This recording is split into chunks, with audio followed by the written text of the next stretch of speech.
Today on the Eye of Power podcast, it's my great pleasure to welcome John Graham to the show.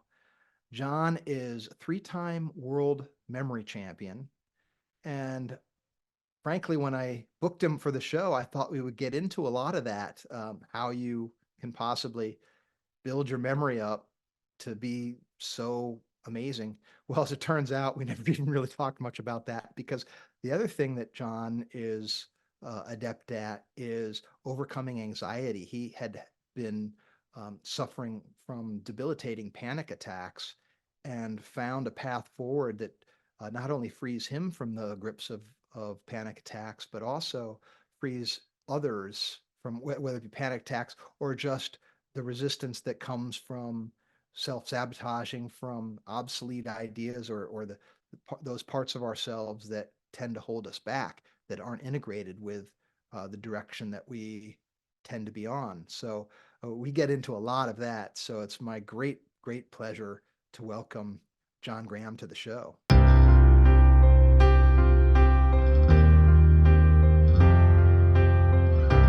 Welcome to the Eye of Power podcast. I'm your host, Tom Dardick. But this podcast is not about me. It's about you and your power. It's time to claim yours.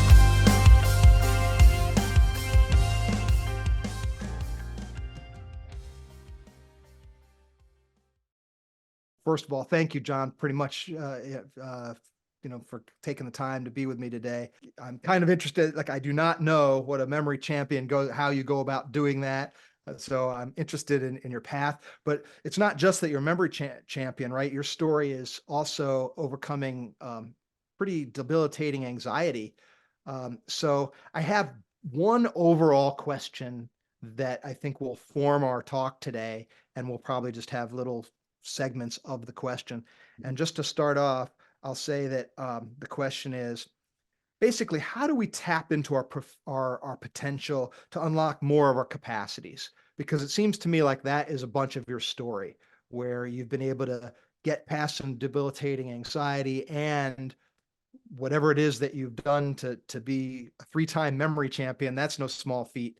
So I think you're a person that we can learn a lot from as it relates to tapping more of our potential. And that's essentially what I would like to get into today with you, if that's cool, John. Yeah. Well, let's if you wanted me to dive in now, that's a great. Please, let's so why don't we start off, John, by just sort of sharing a little bit of your story and your walk, kind of the origin and what brought you to the point you are now. Yeah, so I'm a three-time USA memory champion, grandmaster of memory. So a lot of people think, oh, I must be a savant, have a photographic memory, genius. It's all flattering, but no, I'm not naturally good at any of this. In fact, 10 years ago, I was 27 years old. I read a book on memory techniques. The book was Moonwalking with Einstein. And the subtitle is what captured me. It's the art and science of remembering everything.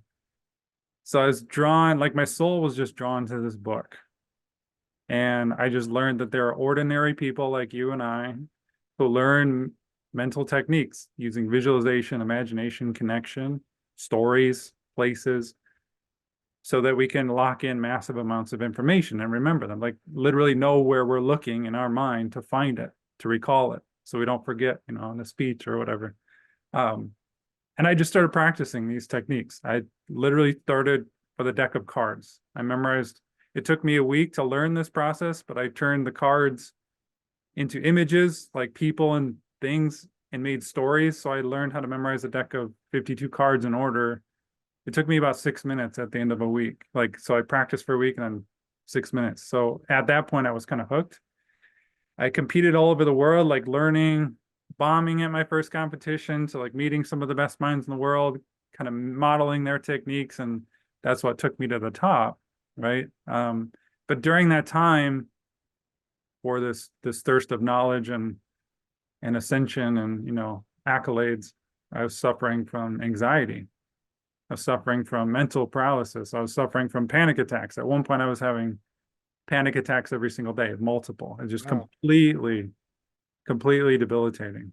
And I had to learn how to overcome that. And I took the route of not the mainstream route of, oh, let's just do therapy, let's do Xanax, let's do meditation. Nothing wrong with those things, but I chose the route of let's get to the real root, right? So I learned these are not mental issues like everyone thinks. The root is emotional. Mm. And so I went that route. And that's what I do these days is I completely overcame chronic anxiety, panic attacks. I no longer have any of that debilitating, suffering and inside of me. And I help people now overcome those things.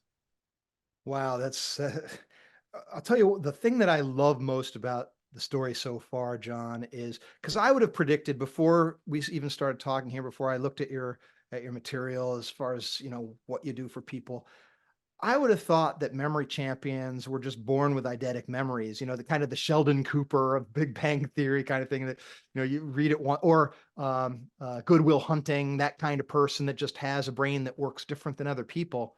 And your story is far more inspiring than that because it points to the possibility for anybody to expand our abilities in whether you put out the effort that you did to be a champion or you just get a little bit better or maybe twice as good as you are now. These little things can make big differences over time, and it pertains to memory and it pertains to any host of things about ourselves. So there's a lot to be learned from your particular walk here. So, and then of course, overcoming the anxiety and you saying that you found your way, and when you said emotional, that really resonates to me because we're not motivated that much by intellect. It's not that we don't know things, right? We're motivated emotionally by almost everything. Any change we want to make, it's not because we don't know better, like to stop smoking, to stop eating so much if we want to lose weight, to get, to work out if we want to be in better shape, all the various things. It's not that people don't know.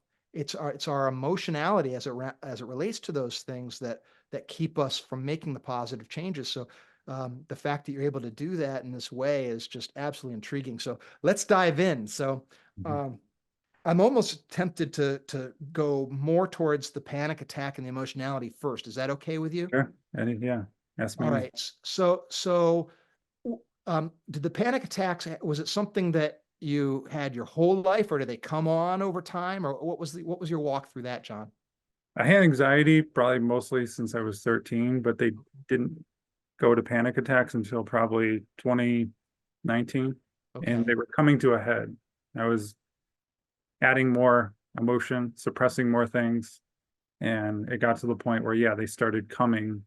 I actually had a panic attack. One of the first ones I remember having was at the 2019 World Memory Championships in the first event. Okay. So you'd already been working on memory uh, before you had panic attacks, really. Yeah. I You had won my first. anxiety. Yeah. So 2014, I started in memory. I had anxiety at that time. I denied it, or I was oblivious to it because I thought this is just the way I was, right? Or just the way people were.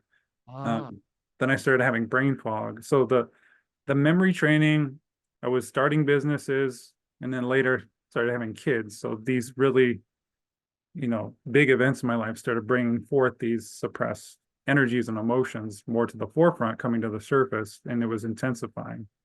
I see. Okay. Mhm. So in 2019, then you had your first panic attack? One of the first ones, because Okay. they kind of, there's like a spectrum, right? Okay. People call them anxiety attacks, panic attacks. They could start from, oh, something inside of me like feels like an adrenaline surge. It's highly uncomfortable. I want to escape. I want to get out of here because I feel like something's wrong with me, or I just feel very overwhelmed. To the point of the worst ones are where you feel like you don't just feel like you're gonna die, in your mind you're gonna die. Like something is dreadfully wrong. Wow. Okay. So the left side of my face went numb once, and I thought I was having a stroke because it really mimics these intense things. So they kind of range in spectrum. But 2019, I was at a World Memory Championship. This is a 3-day event in China, in Wuhan, China. This is December 2019 in Holy Wuhan, God. China. Yeah. Epicenter. So COVID's starting, I don't know about it. I'm in front of the whole world is there, like people from all over the world. So I probably was one of the first cases. But anyway, first event, 10 events over 3 days. It's one of my favorite events. I believe I'm going to be top 5 in the world. I'm that good. Turn the page over, and the images on the page are blurry. Like the printer was blurry. So first of all, I got insanely frustrated, angry.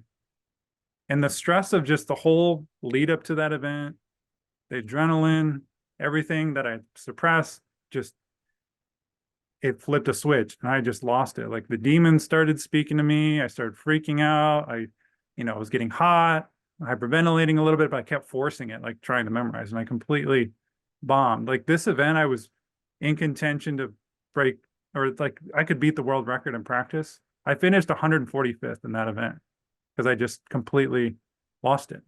Wow. So it was moments like this where I was like, what's wrong with me?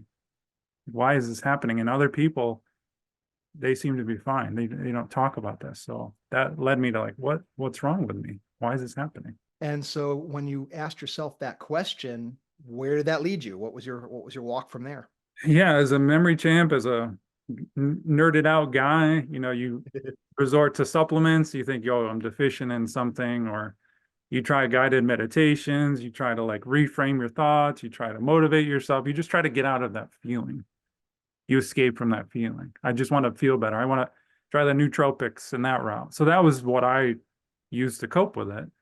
Okay. I would have intense brain fog and just try to go for a walk to break through it, not knowing it was an intense amount of stress and emotional suppression that I was dealing with. So those first methods that you used to deal with it probably didn't pay a whole lot of dividends then. No. Okay. So then what led you to find the key in the emotional level? Yeah. I had done a lot of coaching, like really top level world-class coaching of mindset. I thought thinking that was going to help too, like reframing your thoughts and belief stacking and just kind of putting yourself in a high vibe state, right? Like a Right. Tony Robbins type of, Sure. nothing wrong with that. But if you're in anxiety, you're basically just suppressing. You're not dealing with anything. You're just pumping Okay. yourself up. You're putting like you have sort of a vulnerable layer, and if you put strong things on top, you still have that fundamental vulnerable layer, so it doesn't matter what you put on top. Yeah. So if we're Okay. talking potential, everyone thinks, I thought too, I need to add skills and stack up to my life, pump myself up, stack on top, build instead of reveal. Ah, Unlocking your potential is about revealing what's already inside of you. It's just that it's blocked. We all have massive amounts of suppressed emotions and energies inside of us that are suppressed, that are blocked, that are unresolved. That's what you need to tap into. And I didn't know that at the time. So here I am pumping up, and it's getting worse. I'm like having to pretend I'm okay when I'm clearly not around my friends and family. so now I'm trying to put the time frame together. Since this effort started in 2019, now we're quickly going into pandemic time. So that's changing the way that we interact in the world. Meanwhile, you're trying these various things. Walk us through the timeline as to when you started to get to that point where you got to that unblocking process. Yeah. So 2020, I had my first daughter, and a lot of stuff started coming up because having a kid is intense emotionally. And so I'm getting like so this is really vulnerable to me, but people say like, don't shake a baby, put your baby down, have a plan for when you get upset. And I always thought like, I'm never going to shake a baby. Like, what the heck? Had my first kid, screaming child uncontrollably. And I started to feel this insane amount of like Oh my stuff gosh. come up. And it scared me, right? Because I'm not going to shake my baby. I put her down, but I'm like, I understand why they say this because all of your stuff, and this happens to everyone, comes up, gets triggered, gets mirrored in certain high pressure events, like when you're starting a business, when you're on stage, when you have a kid. So that's when this started coming up, like to the surface, and life starting to get intense, like even normal mundane things. So then 2021, 2022, I started this business and this coaching mindset, peak performance. trying to build myself up as I'm building a business, and the stuff just kept getting worse on the inside. I started having panic attacks. I started shutting down more. I started feeling overwhelmed more. It seems how it works in life where it isn't one big thing. Things tend to clump together, right? So you have a baby, you're starting a business. I mean, I can relate to that myself. We started a family, moved, started a business, all at the same, like, why does everything have to happen at the same time? It can't just be spread out so we could, like, things tend to, the big changes of our lives tend to clump together, it seems. So it can be very overwhelming. I think that's very common for people. And this is all, I mean, pretty recent then. So you're only talking a couple years ago now that you're still dealing with the panic attacks. Help us get to I mean, do you still have them to this day, or? I don't. Well, that's the Okay. thing. Yeah. I Okay. So, completely have so not had what any. happened as, let's hear about the cure, quote unquote. Yeah. I started having, this is 2022. Yeah. Just started feeling really overwhelmed, debilitated. I would have panic attacks. And that's when I started to call like 911 because I thought something was wrong. I thought I was having a heart attack. I remember going downstairs, my wife's making dinner, just finished with the day, and this overwhelming surge of, it's like, it's adrenaline. It's like a impending sense of doom. Something's really wrong. And you're like, you start feeling jittery, you start feeling faint, about gonna feel like I'm gonna pass out, feel like I'm gonna have a heart attack. So I'm like, telling my wife, call 911. And I had 3 emergency room visits because I didn't know what was going on. So I did all the blood tests, did the brain scans, did all that. Nothing was wrong. I couldn't find anything wrong with me. But the panic attacks were continuing to happen. So that's when I learned. I was in the emergency room waiting to go in. When I was Googling, what's wrong? Panic attacks kept coming up. So I'm like, okay, I better read into this. Yeah, that's what I have, which was it was a relief. But at the same time, they just kept happening and more and more and more. And no matter what I tried to do, they just kept intensifying. So I was doing all the old methods and tips and things, but they were only growing up and getting worse. So that's the moment I was like, I have to figure out, I have to do something completely radical because, it's like the moment the day you have a heart attack is the day you realize I need to eat better. I need to change, right? If you Yes. hit that wall, I hit that wall. So I need to stop doing what I'm doing. The Xanax isn't helping. The blood pressure medication isn't helping because I'm not getting to the root of why I have high blood pressure. So a couple of things started clicking. You call it divine intervention. I met the right people at the right time, the books at the right time, and everything clicked. All of a sudden it clicked for me, like, these are suppressed emotions inside. This is what's causing the physiological responses. And so I thought, okay, everyone's trying to treat this mentally with therapy and talking through it and digging in your subconscious and stuff. And there's nothing wrong with those things, but it doesn't get to the real root. Like, I wanted to know, okay, the emotional part, what do I do about that? And I realized it's not so much about doing anything. That's left brain. That's the mind. You're trying to do. It's more about, and this is really crazy. If you're listening to this and you have anxiety, you won't understand what I'm saying, but you have to allow that stuff to happen. It's a completely different shift of getting out of your head and getting into your heart, getting into the emotion and the sensations that are going on. Because if you have anxiety, you're completely dissociated from those sensations. You completely unconsciously push them away or fight them anytime they appear. Any type of anger, any type of frustration, anxiety, you're pushing them away, which is only stacking and making it worse. This kind of reminds me a little bit of the Jungian shadow work, where we don't like to admit or to look at since we're dual natured, we have, if you can be good, that means you can also be evil, right?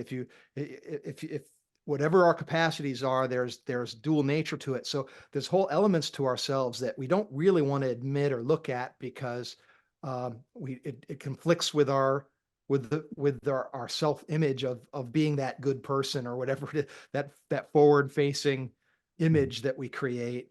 And this creates a tension in everybody. This is a universal thing. And to grow and to get past things, we have to do what Jung called shadow work. But really, it's reminding me of what you're talking about, where willing to accept, okay, this negative thing is actually legitimately there. It's there for a reason, and it's not it's not a bug, it's a feature in a way. Yeah. Am I on to something there? Are we in, or can you comment on that? 100%. Yeah. The shadow work, everyone has different techniques to that. I think of it like this. We imagine like a circle or a ball. This is you in totality, fullness, right? The full whole picture of you. Well, we have a lot of dense, suppressed parts in there that we've ignored and pushed away our whole lives. And not necessarily, I don't want to label them good or bad. These are just parts of us. These are moments, basically any moment in your life that you didn't handle fully, that you didn't process because it was uncomfortable, that you pushed away is still inside of you. It's suppressed. And so we're talking about unlocking potential. We want to access those parts. We want to integrate those parts of us, those shadow aspects of us. And so anytime a negative emotion, uncomfortable, unwanted emotion is arising, you're feeling it, we normally push that away. But we have to make that flip to be in that emotion, to allow it to fully process, do whatever it wants to do, so that it can be released and integrated as a part of our whole. That's how we really tap into our full potential. Because what happens is we run into, like I did, subconscious blocks and self-sabotaging behaviors, right? Like procrastination, like overwhelm, like shutting down. I was running into that a lot. And what a lot of people do to overcome that is, oh, make a list or list of motivational like, no, you can't mentally or motivationally change these behaviors. The only way to change that is to fully allow that to overtake you, to become a part of you. So now you have access to that energy, because now that energy is no longer suppressed. It's a part of you. It adds to your voltage and your capacity, your potential. And so when I realized that, Tom, I was like, this stuff that's arising, this nastiness, this paralysis, anxiety, whatever it is what I want, is what I need. It is the way through. It's not something bad. It's highly uncomfortable, let's be honest. But if I can allow that to go through me, process out, release for good, and become integrated inside of me, I become more whole, and I overcome these subconscious blocks naturally, because I can see clearly the patterns. I can see clearly what was holding me back and feel that energy now. So it's a radical shift from like doing that mentally. So what did that look like for you experientially then, John? Yeah, so I teach these same three things, and I do them for anyone overcoming. Is number one, you have to realize your nervous system is dysregulated if you're in anxiety or panic, which means you're tense, you're highly tense. I mean, there's decades of tension in your body, which is stagnating your nervous system, but also basically you're always switched on. You're always in doing mode, even if you're sitting down. Oh, I got to be productive. What am I going to do? What am I going to plan ahead? And you got to shut that off. You have to learn how to. So I teach people, and I would lay down and completely release all the muscles in my body, release my mind for 30 minutes a day, sometimes twice, to get into regulation. It's So like, would man, this be like meditation? it's not quite, I don't like to call it meditation, because I want to be very clear here too. If you are having anxiety or panic, traditional meditation is actually harmful, because you're bypassing that. Like, imagine, like we talked about, all this stuff is arising and people think, oh, I need to calm down or feel better. Well, if you're focusing on your breath, you're bypassing, again, you're stuffing that stuff down because you're not dealing with it. So it's going to come back again, right? Same thing with like taking the edge off with a glass of alcohol. There's nothing wrong with doing that, but you're shoving it back down, that edge. It's the same thing with anxiety and meditation. So I wouldn't call it meditation. If anything, I'm not only relaxing muscles, but I'm dealing with anything that's arising. And I'm reconditioning myself to be in any sensation that's arising.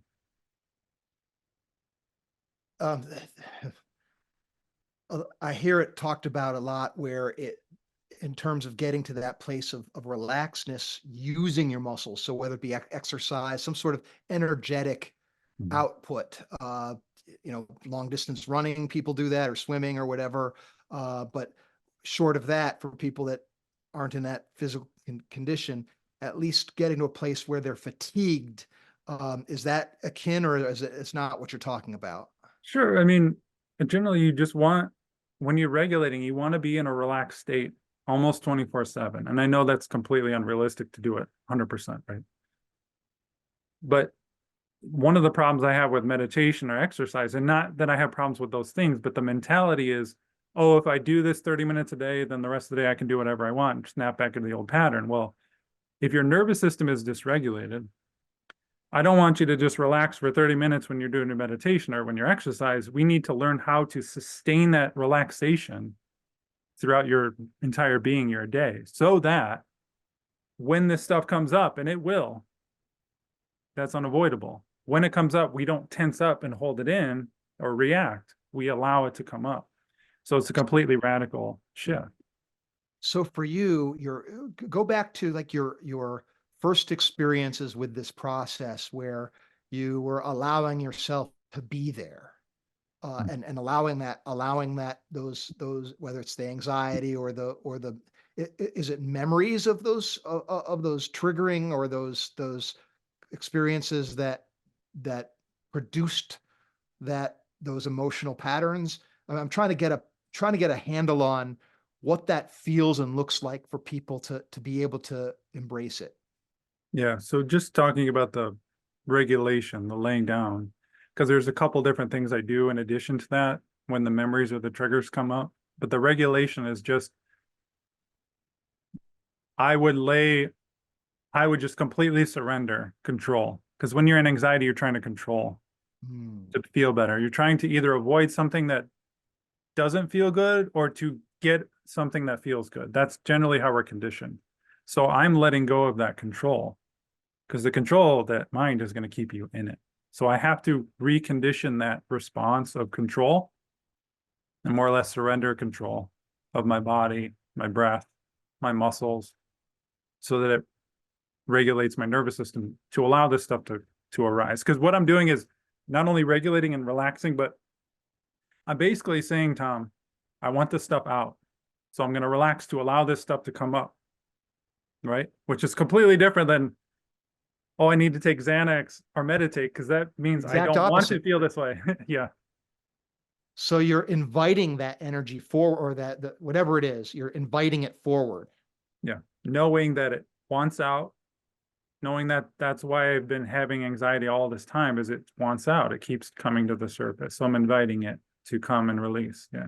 Okay. So for you, well, you said there's three parts, so I don't want to interrupt that, but the thing I'm left wondering about is your experience with that, especially in the beginning of that transformative process for you. What your experiences were? Was it something that happened quickly, or did it take a period of time, or what was your walk through that? I was completely exhausted. Panic attacks and anxiety is so mentally, emotionally, physically draining. And so that was where I just let go, right? And just let my body kind of heal and relax and rest. So at the time, it's not just about resting and sleeping. It's about completely relaxing and allowing my body to recover on its own and giving it what it needed. Because my whole life I had pushed through sleep and exhaustion to achieve. So it was a completely different shift for me. So I had to relearn that at 3 o'clock, when my mind says, oh, you still got 2-3 hours left in the day, do something productive. I had to let go of that feeling. If my body felt exhausted, my mind felt exhausted, and listen. Like, it sounds so simple. Like, when we're hungry, we eat. When we're thirsty, I find drink. But when you're in anxiety, you do not listen to your body when it's tired. You do not listen when it's exhausted. You keep pushing. And so I just learned that very simple listening to myself. So it was just a relearning of that for me. Well, it's almost like you were going against some societal conditioning, in the sense of expectations of others. Play like a champion. Be tough. Winners, fight to the finish. Make that one more call, because that's going to make the difference in your fate for the rest of your life. These are some of the things that we hear and try. if we are trying to produce some sort of outcome, we can Mhm. be emotionally invested in whatever that might be. What's your view of that environment, John? Yeah, that is collective conditioning, right? We're born into a world that, or a country or culture that, or parenting that promotes that. Not promotes that. I don't want to blame anyone here. Right. In the first years of your life, this forms the structure of your ego, your identity. Your first 7 years of your life, you are in a theta brainwave, which you're a sponge. You listen to what your parents say, you listen to what your teachers say, the society, your church, your community, you absorb it all to form a structure of how the world works, beliefs, and all of that, and it forms your conditioning. So when I'm 35 years old and I'm looking at my to-do list at 8 in the morning and I'm overwhelmed, and all of a sudden I'm thinking of, I got to be productive, I got to do this, right? It's all falling back to that structure that formed building up in my life, the ego, the voice in your head, right? And so part of the deconditioning from that isn't through the mind. I'm not going to sit there and argue with my mind and say, no, it needs to be this way. Because if you engage with your ego wins. If you push your ego away, your ego wins. It's so incredibly, I don't want to say deceptive. It's so incredibly smart, that voice in your head. It knows how to get you back on track to what it wants. It does. Like, Wow. it's so, if, and my friend is talks about this too. He was telling me, he's like, because I told him I wanted to wake up earlier. Everyone wants to wake up earlier at a rhythm and schedule. And he said, well, John, if you're going to do this, you have to wake up at the same exact time, 365 days a year, whether you're sick, you're injured, what event's going on. I don't care. Do it, because the moment you deviate from that, your subconscious will start pulling you back. It will say, oh, I'm sick, I can rest today. Oh, I'm this, it is that powerful. So really, you have to understand what the ego is, that it is not you, that it is not, the voice in your head is not you. It's a conditioning, it's a construct. But still, we're not arguing with it, we're not battling it, we're just aware of it, but we're drawing our attention inwards, deeper than that.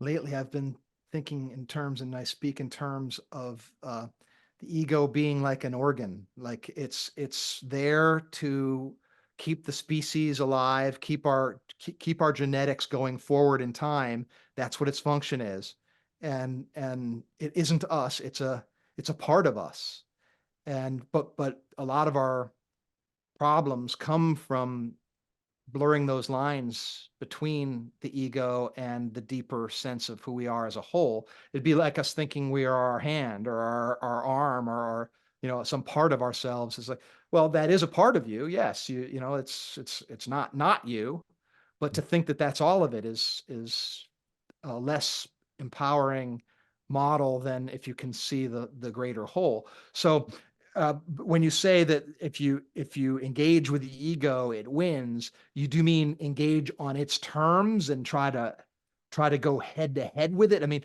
I'm trying to understand what you mean by engage with the ego.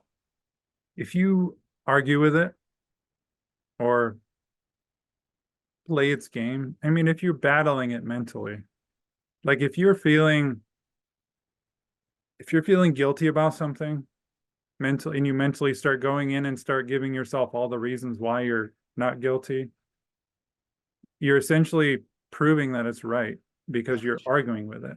Got you. You're never going to win that argument because it's not based on argument. Yeah. Yeah.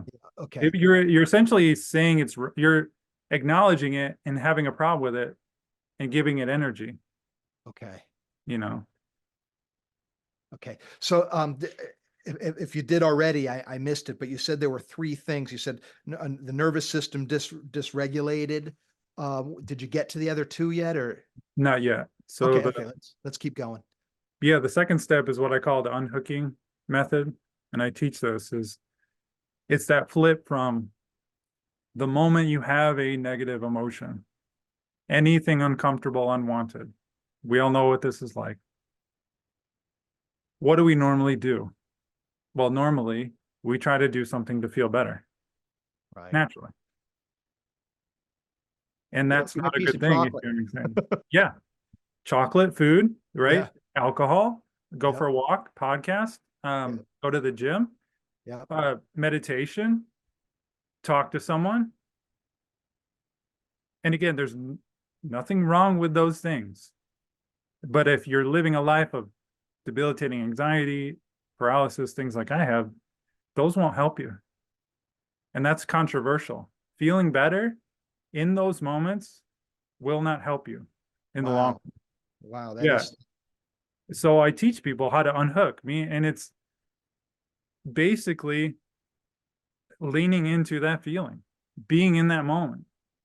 And it's very, very hard for people to do initially with their left brain, because the moment something happens, even if you don't go do something to feel better, you sit there in your head and you try to figure out either where did this come from, and you start digging, or you try to figure out a mental solution. Like, oh, I need to be grateful. That's a common one. No, I'm grateful because I have this. Right. You try to, again, you engage with that. No, no, no. Let's stay out of our head. And let's just be in that uncomfortable sensation and allow it to process out, knowing that it will process out for good. Like it's gone. That part of you that's suppressed. are we afraid of it metastasizing into, say, a depression, or Sure. because there's so much I hear a lot of people. I mean, even my own daughter struggles with this kind of dynamic, and I can't tell why. I mean, there's nothing surface that we can point to in terms of anything that we could say as a trigger, but that doesn't mean it's not real for her. And I know other people fall in these same patterns too. Uh, and the overall fear, or the overall label people put on it, is it's a depression or a condition or a permanent feature of who they are. So if I'm feeling a little anxious, and I am either using that label for myself or fearing that I could fall into that label, I could become averse to allowing this process, this unhooking that you're pointing to. I could be even less comfortable with it. What's your view on that? Yeah. I mean, people typically either fear these days that they're going to manifest something very uncomfortable in their lives, right? If I like, there's so much garbage out there. Sorry to say this, but about manifesting, about our thoughts and feelings, that is completely untrue. So people are afraid of having negative thoughts and feelings because oh my gosh, it's going to bring something scary. I need to Yes. focus on the positive. Yes, But it's exactly. so, yeah, so not correct. Because the reason you are manifesting and bringing these events in your life is because you have this stuff suppressed inside of you. This negativity is so balled up inside of you. And for me, that it comes up and you go, oh my gosh, no, no, no, push it down. But it just keeps coming your whole life. You'll have very loud occurrences in your life, mentally, emotionally, until you're faced with this stuff. So the only way to have that positive light is like deal with the stuff as it comes up. It will not attract more, and you're resolving it. Right. So there's this deep fear these days that unconsciously people push it away. First of all, because it's uncomfortable. But second of all, they don't want to manifest or bring anything worse on, which couldn't be farther from the truth.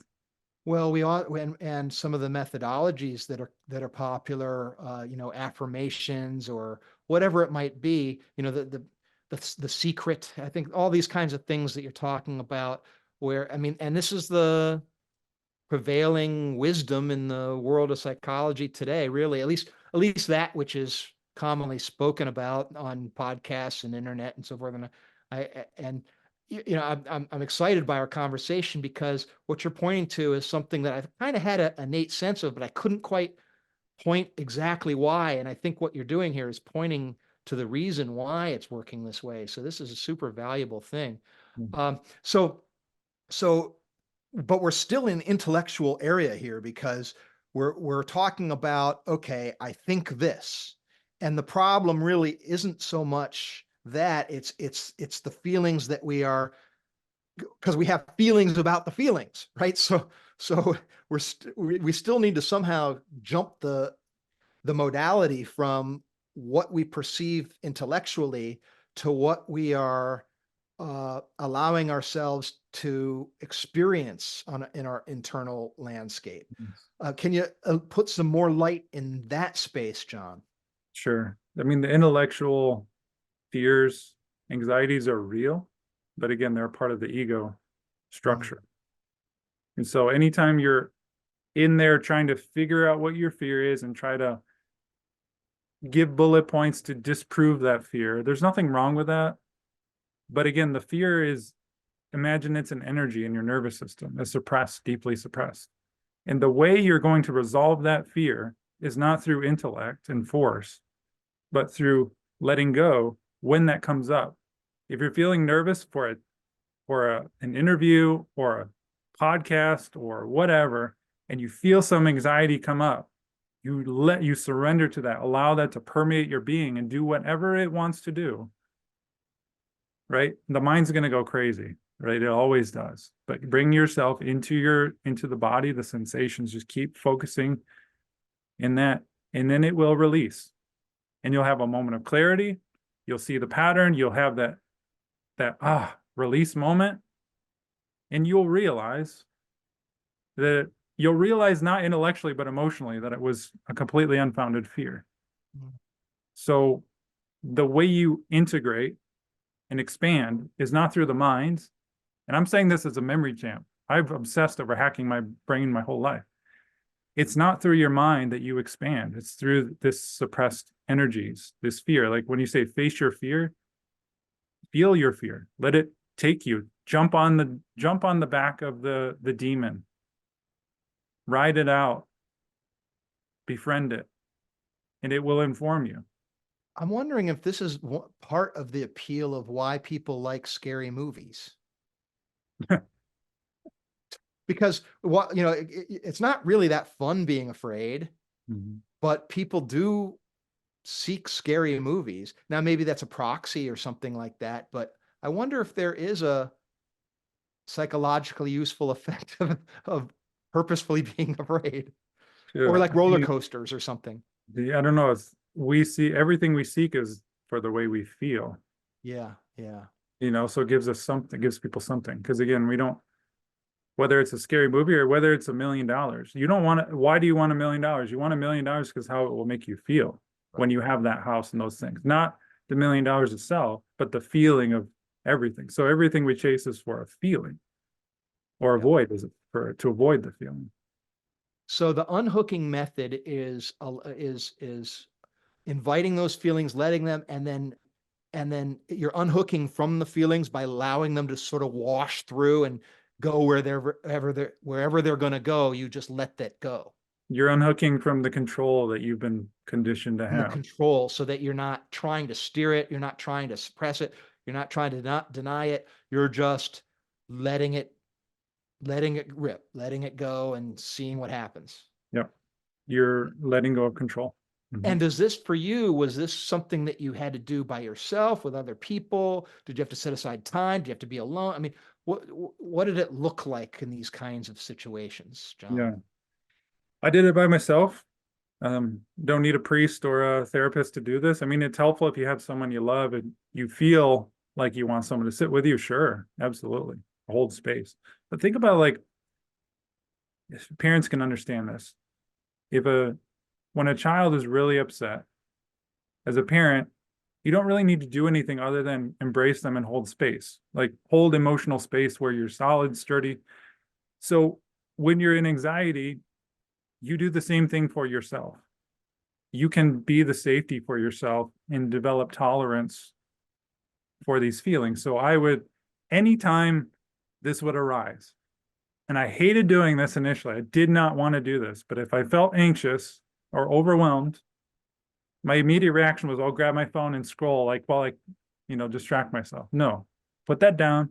And I would just sit wherever I was and be with it and relax my body and be with it. And then, of course, I had to figure out how to get through my mind, because initially it's not easy to do if you're conditioned to stay in your mind, which all anxious people are. But you can do this on your own. The source of it, right? The source of the anxiety is wanting that outcome, being attached to something that you are afraid is not going to happen. You're exactly right. When you have anxiety, you are attached to outcomes or things. And the anxiety comes because you lose control. You feel like you're losing control of that. And so you try to grip on with more control. Right. Yeah. Okay. Mhm. Okay. Okay. So it was then the way you talked about it there, John, I'm thinking like it was almost like a skill that you were building. Oh yeah. It was a complete reconditioning of how I handled reactivity, negative emotions, uncomfortable situations. Because I noticed the moment stuff comes up, we run, we bail mentally, emotionally. We get triggered or we react. And we all do this, Oh but it yeah. was a complete reconditioning of that, which took devotion. Yeah, it wasn't easy. I'm thinking of some friends and people I know that are so repressed that, I mean, the slightest bit of emotion and they want nothing to do with they immediately either change the subject, change the they're out of there, either physically or mentally. And so you're saying they really created a tremendous prison for themselves that holds all of that crap Yeah. inside, and then just got to live with with that stored up energy. It's going to find it. It's never going away, right? So it's going to find its way out one way or another. It might either be a panic attack. It might find itself in a physical attack, right? Yeah. You can actually get sick over it, right? 100%. This will get louder and louder until it's Yeah. Till you hear, it's a pressure cooker in there. Yeah. yeah. Okay. All right. So let's get to, so you said three. So the unhooking method, we started with our nervous system is dysregulated. Mhm. And then the unhooking method. What's the third piece? The third piece is called catalyst integration. So catalyst meaning a big trigger or something big that happened that was emotional. Integration was how do we take that suppressed part of us and integrate it back in? So basically, Tom, in all of us, there are boulders inside of us, moments of our past, attachments, things with other people or situations that we are holding on to intensely. We don't even realize it, that are causing blockages and intense emotions and surges. So catalyst integration is how do we release those? Right. So I had to figure out, therapists love to dig in the past. You know, what are you worried about? Where did this come from? What did your mother, all this stuff. Doing all of that builds and strengthens all the neural pathways that are causing the anxiety and keeping you in it. So you think Oh, that therapy can actually do some harm, mhm. it's funny you say that because one of the things that because as a consultant in people strategy, I find myself in coaching conversations a lot, and I never call myself a coach, but I am in that space, and then you get in this gray area between okay, because we're going into some heavy duty emotional stuff, and so where does being a consultant or a coach end and a therapist begin? And my demarcation point is I never go into the past. I'm always staying on what we're going from here on out is how I've always regulated my conversations, and understanding that there's things in the past that they have to deal with, but it's just not something that isn't ever been attractive to me. I've never wanted to go back there because nothing we're going to do now to change that anyway. Um, but it's interesting that you say that what you just said about reliving the past or anything. You've got to just let it, whatever comes out, and live it through rather than inner put more weight to it by saying, oh my gosh, how horrible this story was, or what. Talk about that a little bit more if you Yeah. would. So cognitively, if we're digging cognitively, mentally in the past, that can be very harmful. Okay. So what we really want to do, and what I learned is tapping into that feeling that feeling, the heart, processing the past through the heart is more important. Hmm. Is the where it's all at.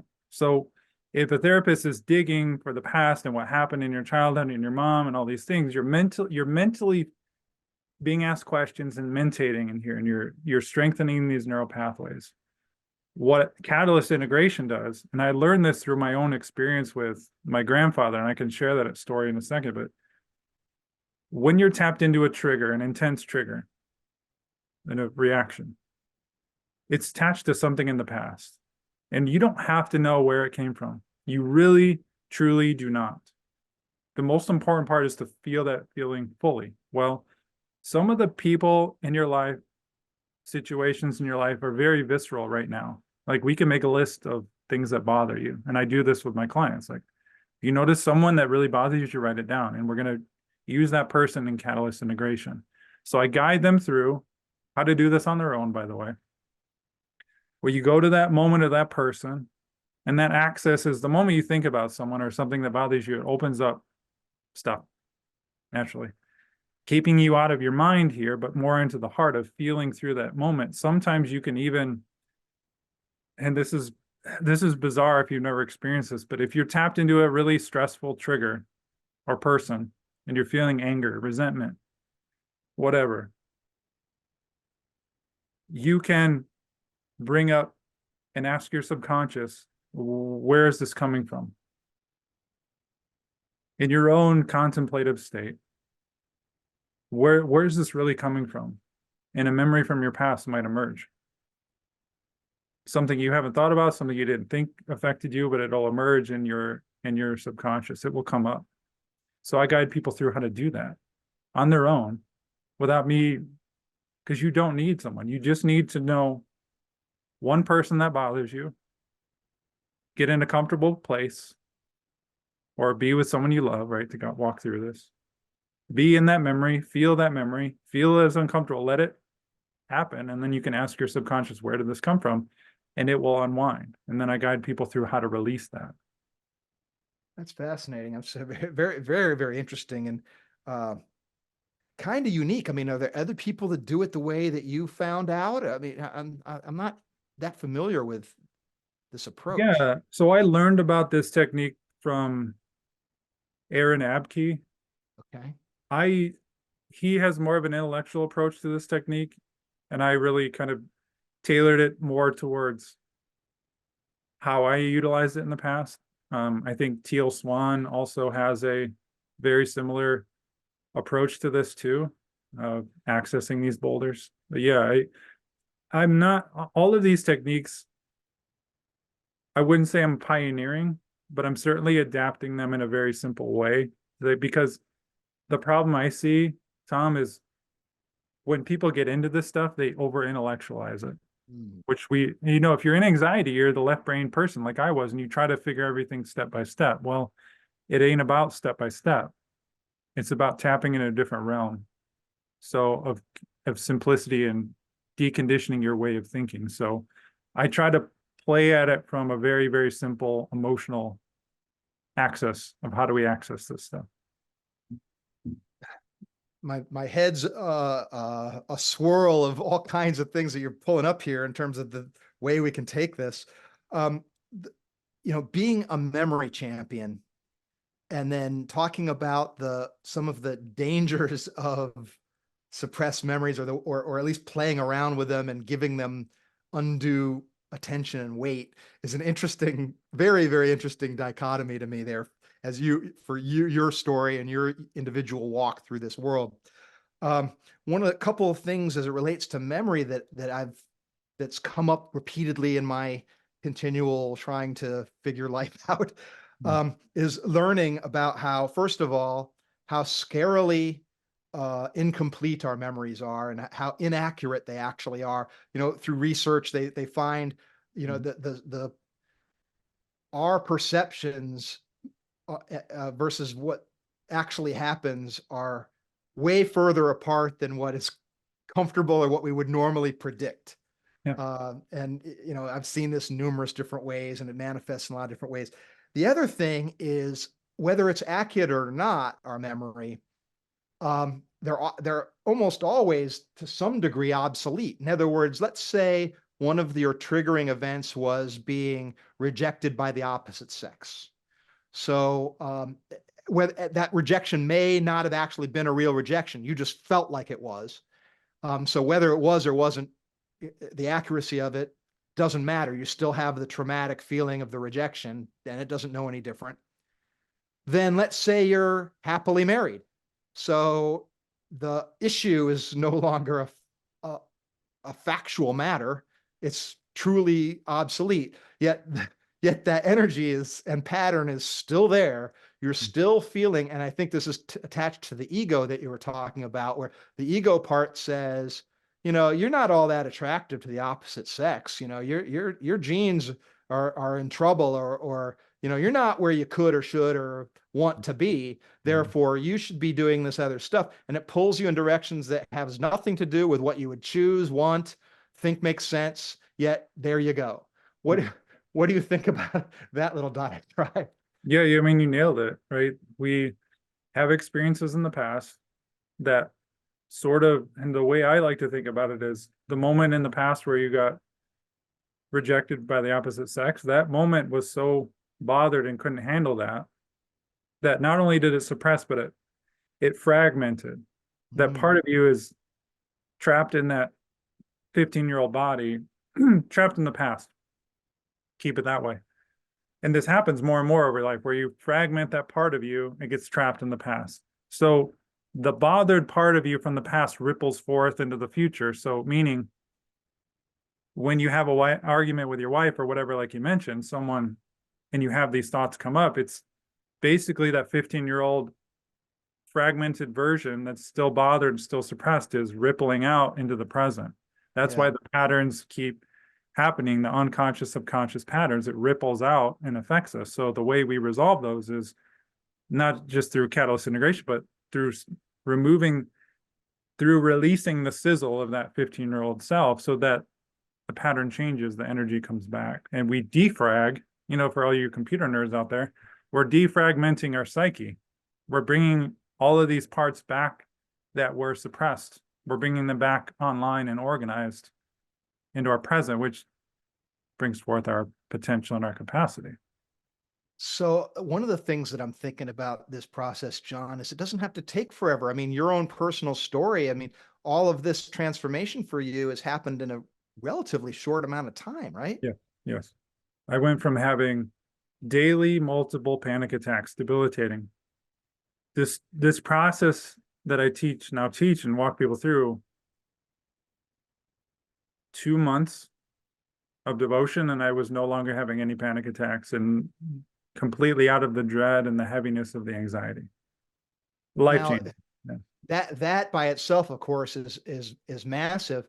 My guess is that it would have had other effects for you as well that were perhaps surprising or positive. Or can you point to anything else besides the panic attacks that have been dividends from that work that you did? Sure. I mean, I had a lot of shame growing up, meaning not just parts that were embarrassing about myself that I was afraid to share, but parts and talents that I had that I wouldn't bring forth to the world because I got made fun of it or didn't value it when I was younger. I allow that to come forth now because I don't care what people think anymore because things don't bother me, right? I've become unbothered through this work, right? I was so judgmental of myself and others that I kept all this in. That's what the root of shame is, judgment. We have intense judgment of others and ourselves, and that holds all this stuff in. So for me, I released shame. I released a couple other nasty patterns. I was probably, if I'm being honest, I was slightly manipulative, like to get my way or to get things I wanted in a very sly way. Some people might say narcissistic, right? We all have these tendencies, but I would say that those things are gone. Just feeling lighter. Relationships are more fulfilling. I can have deeper, more vulnerable conversations like this, where, because I'm a human being, people open up more to me because everyone's going through the same kind of stuff, right? I'm opening my heart more. My heart is open. That's the big thing, is I'm out of my head and in my heart more, which if you're in anxiety, it drove me nuts when my mentors were saying, get out of your head to get into your heart. And I was like, how do you do that? What are the steps for that? And it's like, no, it's being in your head and being in your heart are completely different energies and feelings. But my heart is open. and I'm willing to share more. It's, it's, I've started this new company with the iPower model. And so I'm trying to get it into organizations. And so I'm wearing the sales role more than I have in some of the recent past. And so I've been revisiting my conversations and so forth. And my first inclination is to go into all the reasons, and I could talk about how I came up with this whole picture here that you see behind me. And what it does for people and all that. And I've learned that really doesn't matter. And what really matters is the heart. Really is how much does the leader do? First of all, how much do I care about helping this organization? And then how much do the leaders that I'm speaking with care about their people? And then how much do their people care about helping themselves and the people around them? And so it really does all come down to love. It comes, and that, it comes, and love meaning not the emotion of love, but love, the act of love, which is supporting and wanting the best for other people and putting what's the best of you toward the best of them. That's the sense of love that I mean. And that's really the fuel of the entire world. And guess what? That's not new, because that's what Jesus Christ says. Yeah.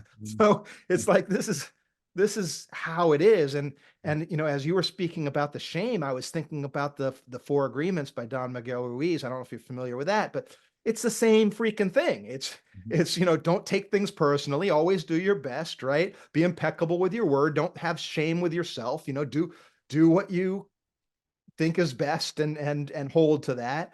And always do your best, and you do those four things, and you're on the right track. Yeah, sure. I mean, So, unconditional love is one of the guiding principles of my life. It is maybe the one, right? yeah, And like you said, Jesus embodied that.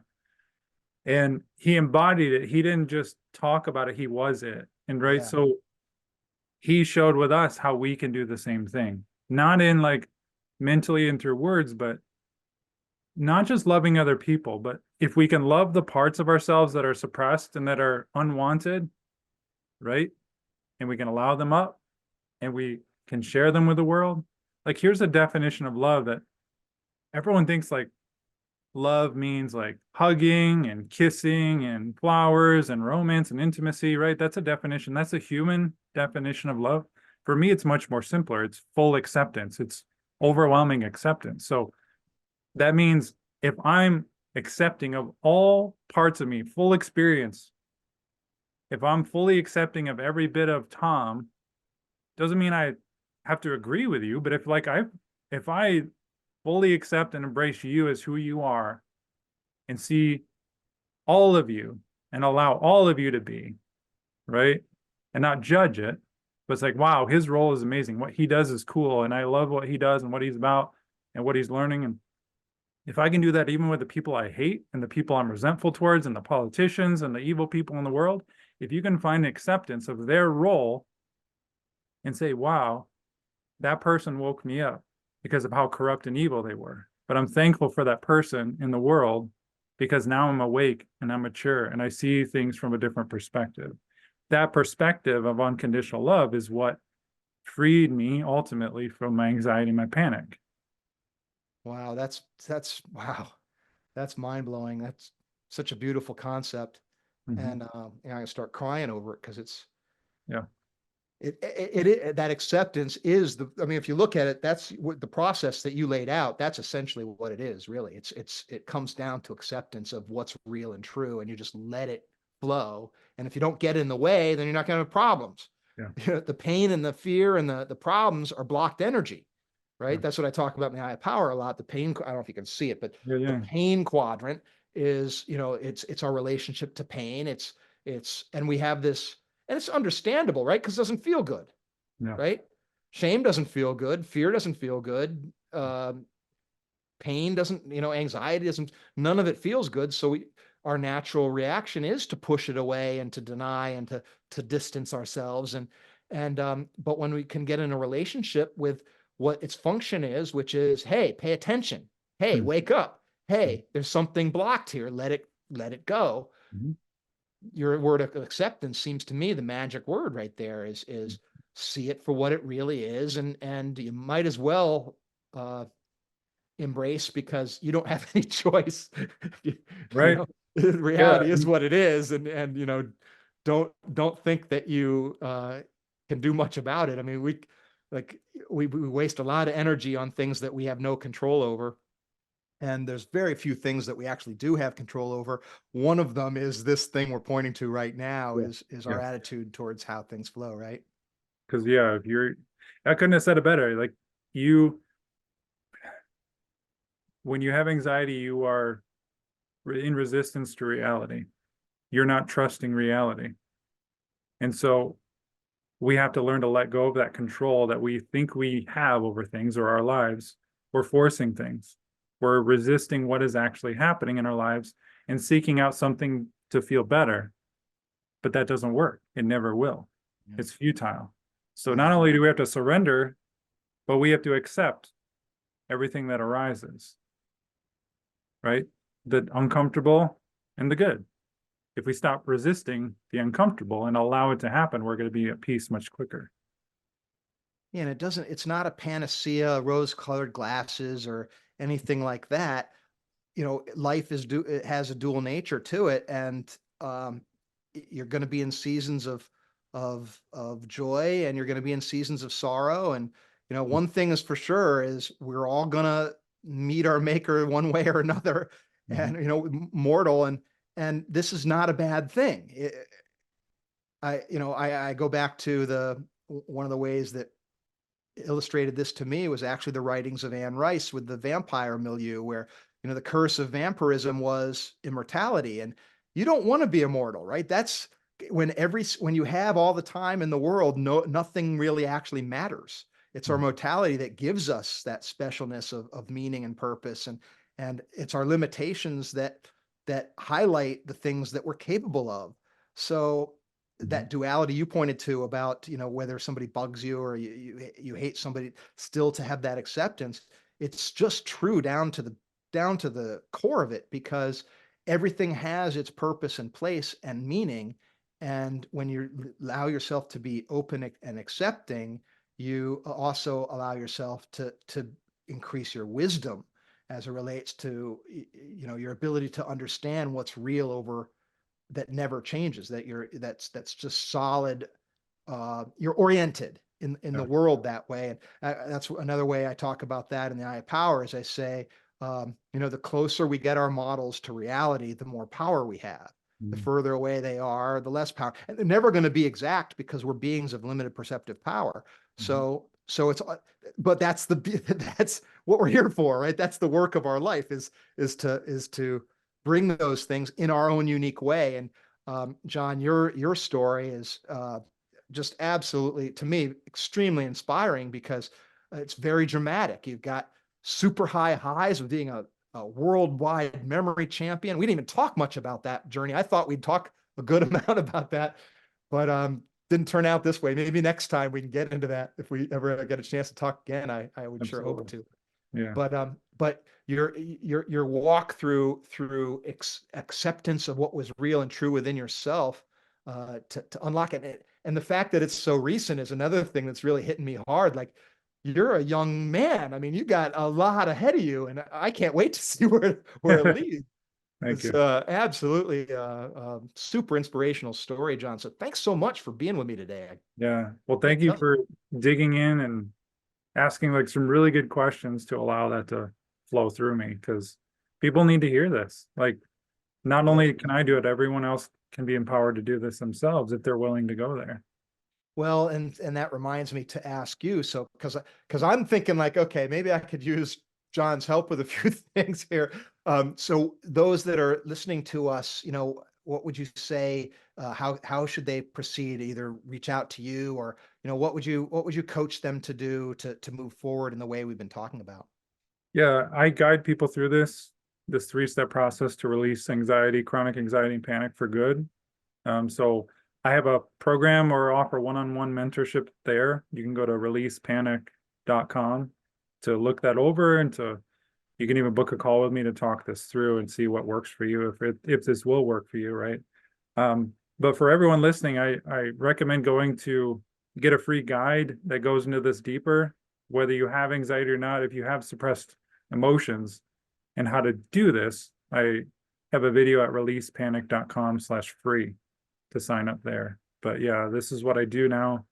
Walk people through suicidal ideation, depression, anxiety, some nasty stuff, realizing that there's nothing wrong with them. It's just that they block themselves, and how they can do the process that I did too. Well, thank you so much, John. Appreciate that. And I would, of course, encourage anybody who's I mean, I personally, I don't struggle necessarily with, I would say, panic attacks. I had that before we started talking in the interview. I shared a little story with John about an experience I had fairly recently about getting on stage, getting all sort of surprised, and I lost my train. I had a speech memorized and couldn't function. It really shut me down. I wouldn't necessarily call it a panic attack because I was functional. I could think, I got back up, and but it was weird feelings that were uncomfortable. I'll say that.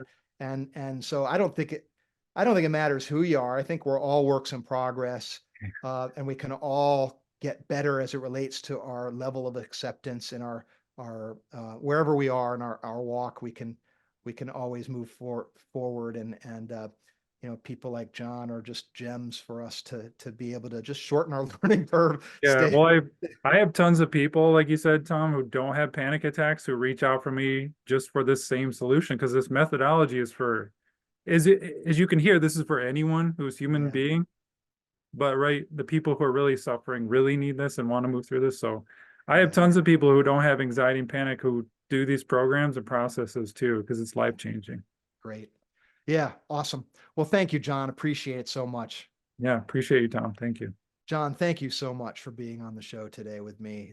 This was a special discussion, and I feel personally impacted by it, and I hope everybody listening feels the same way. Just as a matter of summary, I want to talk about how really your process that you found, the 3-step process, our nervous system dysregulation. So the ability to shut off, when we're in anxiety and so forth, thinking we have to control, that can function as a prison, and we need to find a way to allow those feelings to go forward. And that's the unhooking. So that's number 2, which is the unhooking method, to lean into those feelings, let them, feel those fears, those anxieties, whatever they might be, shame, the distasteful things, that we hold space for and let those things go, and breathe and dissipate in a way to complete the cycle of whatever they're trying to do for us. And then that's that number 3. The third piece was the catalyst integration, and integrating that suppressed piece. So once that's free, and then it can be integrated in, and it adds to who we are as a person, rather than sort of holding us back in a disjointed state, which we, in one way or another, we tend to all be in. So this is an extremely valuable process. So I'd encourage anybody who's feeling in any way suppressed in this way to reach out to John and avail himself of hey, we know it worked for him, and we know it's worked for many of the people he's helped. And so I think it's a very valuable thing that we've had John Graham on our show today. So thank you, John, and thank you for listening to the Eye of Power podcast.